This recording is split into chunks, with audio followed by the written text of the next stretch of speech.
Hello, everybody. Today we're going to talk about domestic violence investigations and hopefully some steps we can take to improve those, furthering the victim services.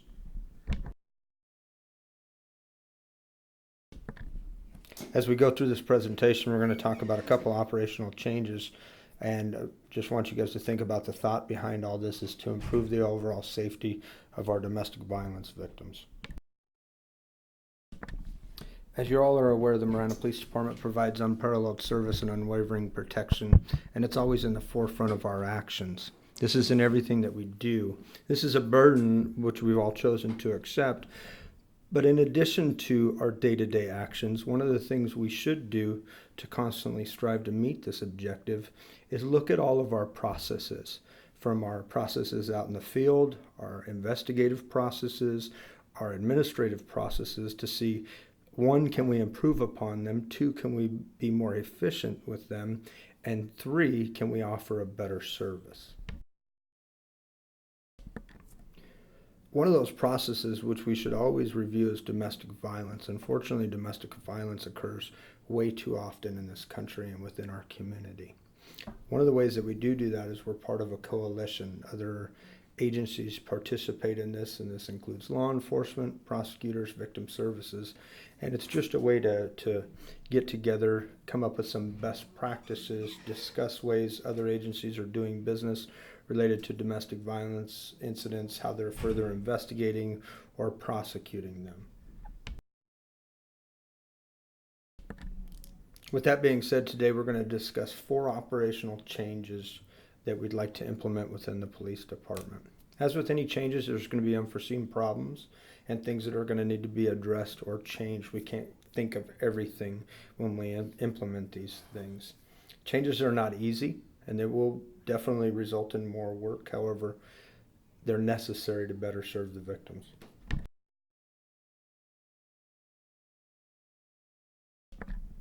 So the 4 operational changes which I'm going to discuss with y'all are listed here on the slide, and the first one's going to be adding probable cause statements to the comments or notes section of the complaint that is served to book the person into jail for domestic violence related offenses. The next one's going to be adding conditions of release to Spillman and using these. Some of you guys have probably already seen these that are out there and available. The third one is going to be adding repeat offender alerts to Spillman and using these. Those have already been in progress and we're using those.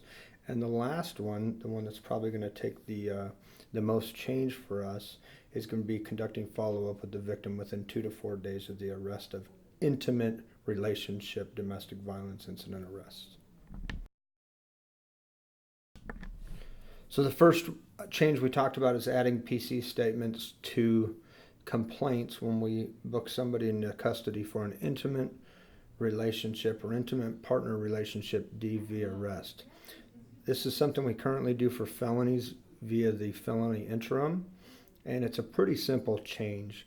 All we will do, and we'll get to it in the next few slides, is all we're going to do is type a short synopsis of the incident to the notes comments section of the complaint via the eSite system. This is similar to the way people are using it for civil citations that they're issuing so they can keep their notes on it. It's a minimal change, and granted it is going to require a little bit more work, but it's truly going to benefit the victims in the long run.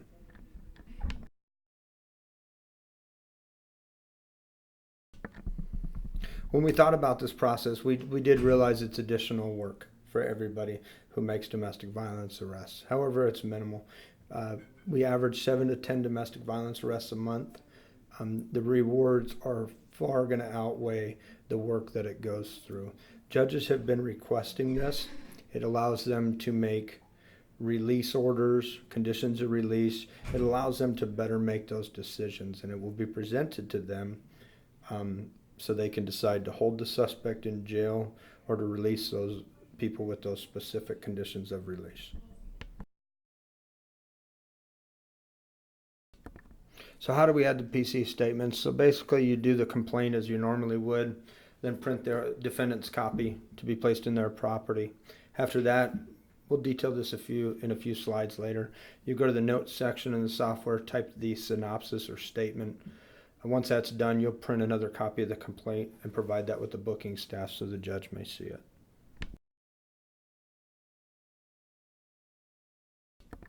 So how do we add the PC statements? So basically you do the complaint as you normally would, then print their defendant's copy to be placed in their property.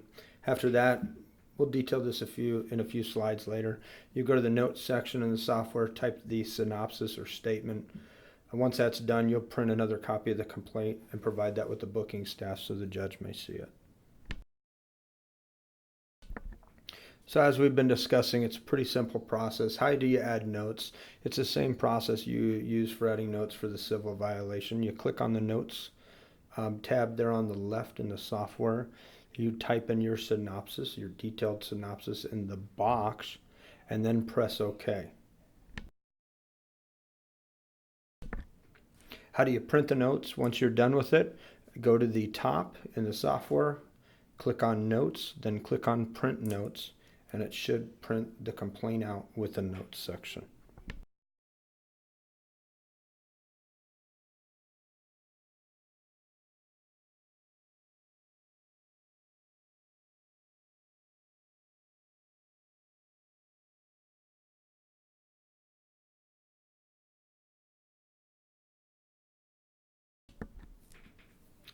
So adding conditions of release to Spellman, you guys have probably already seen this before. It's easily accessible through the documents portion. All non-Marana Municipal Court conditions of release have been added to the case file for some time. Recently we added Marana Municipal Courts to this as well. This allows officers in the field using their MDC to open these things up. Why is this important? Because suspects will oftentimes violate their conditions of release by returning to the residence where the incident occurred or some other address where the incident occurred, or making contact with the victim. Another change that we're doing is adding repeat offenders alerts into Spillman. I'm sure you have already come across this. This is just a simple way for us to flag people who might be available to be arrested for aggravated domestic violence based on their prior issues related to domestic violence or prior convictions related to domestic violence. This will come up as a highlighted red field in Spillman, and you can click on it. This in no way is your probable cause to make this arrest. It will just lead you to that way. You'll still have to pull a criminal history to verify that they have the arrests and convictions to go with that. This is just an added step that will help people out in the field when oftentimes we don't think about aggravated domestic violence. Now we're going to talk about conducting follow-up with the victim. This is going to be the lion's share of the work with these new changes we've put in place for domestic violence. What we're hoping out of this is the arresting officer, one of the arresting officer's partner from the same shift or a sister shift, basically they'll make contact with the victim, do some follow-up with them within 2 to 4 days of the arrest. This is for intimate partner relationships only, and I want you guys to think about 2 days is optimal. That's best for taking photographs of bruises that might occur, follow-up photographs, and generally that's when the suspect is released from custody, depending on the type of crime.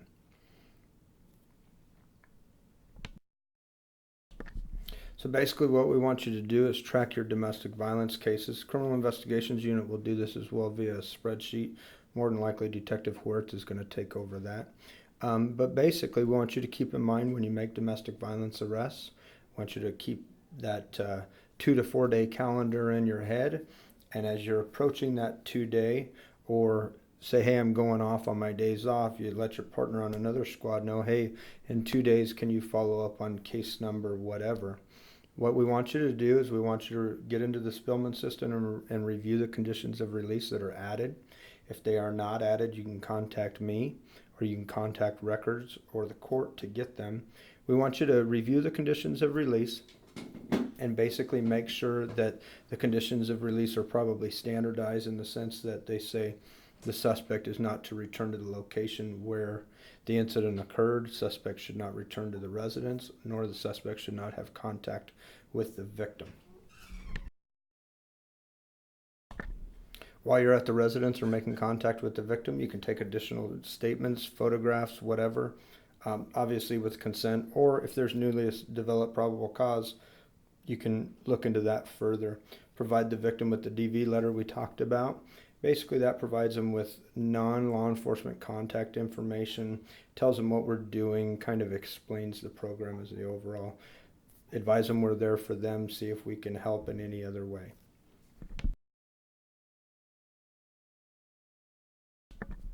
So while you're at the residence, you're armed with the information of the conditions of release. And if you see that something is wrong, i.e. the suspect is there, the suspect has returned, etc., you can arrest as long as the conditions of release are valid. What I recommend you do during daytime hours, if at all possible, is contact the court to confirm or ask the victim if they've modified the conditions of release. Sometimes one trip is granted back to the residence by a judge to remove items. Make sure you're not interfering with that. And sometimes the victims will contact the courts and request the conditions of release to be changed. So confirm with them that they have not done that, and then you can effect an arrest if there's probable cause. So again, while you're at the residence, and if you develop this, that the conditions of release are not correct or the suspect is there, again, you can make an arrest if there's probable cause. If there's any time that you feel that something is not correct, i.e. the victim's telling you, hey, I had the conditions of release modified, the suspect is saying, hey, I was never given those conditions of release, you can always just contact the prosecutor or the court for clarification, or you can long form this incident. What I do recommend, if you have conditions of release that say the suspect is not supposed to be there and they cannot provide updated conditions of release, advise them that the conditions of release say what they're doing is a violation and they should leave. Advise them, hey, I'd like you to leave for a day till we can sort this out. I think you're committing a domestic violence act, but I can't arrest you at this time, or I'm choosing not to.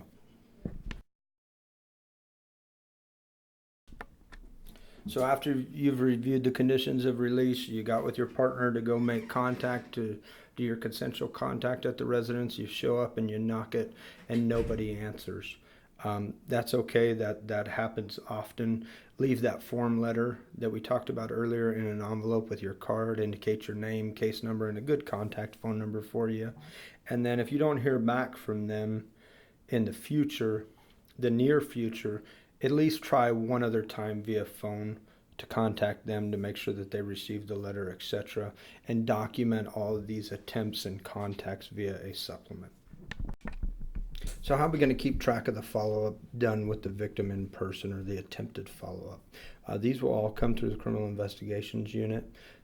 Currently, we do a great job of putting all DV arrests or incidents into the command summary. Let's continue doing that. I'm open to suggestions on how we do this in the future. Generally, with all other follow-up, I will just review the supplements to ensure that one is done. If I don't see that they're there, I'll reach out to the case officer and the sergeant. If you would like to, you can just simply send me an email with the case number in the subject line and DV follow-up also in the subject line, and basically contact was or was not made. With that being said, members of CIU will keep a spreadsheet tracking this follow-up to ensure that it's done. Again, I'm open to suggestions, so if you have any thoughts on it, please feel free to get with me.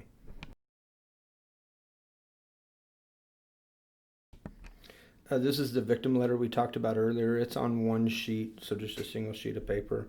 At the top, you type in the case number and you type in the victim's name.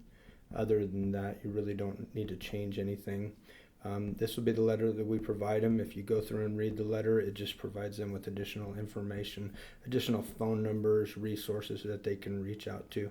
It also provides our phone number in case they need to get back with us related to this incident. So in closing on this, I'm pretty excited about this. I think we can definitely help our domestic violence incidents.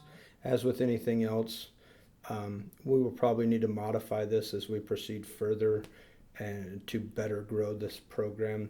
If you come up with anything that is problematic while you're out doing it or using it, please let me know. If you have any questions, feel free to reach out to me via phone, text, or email, or get with me. Thank you.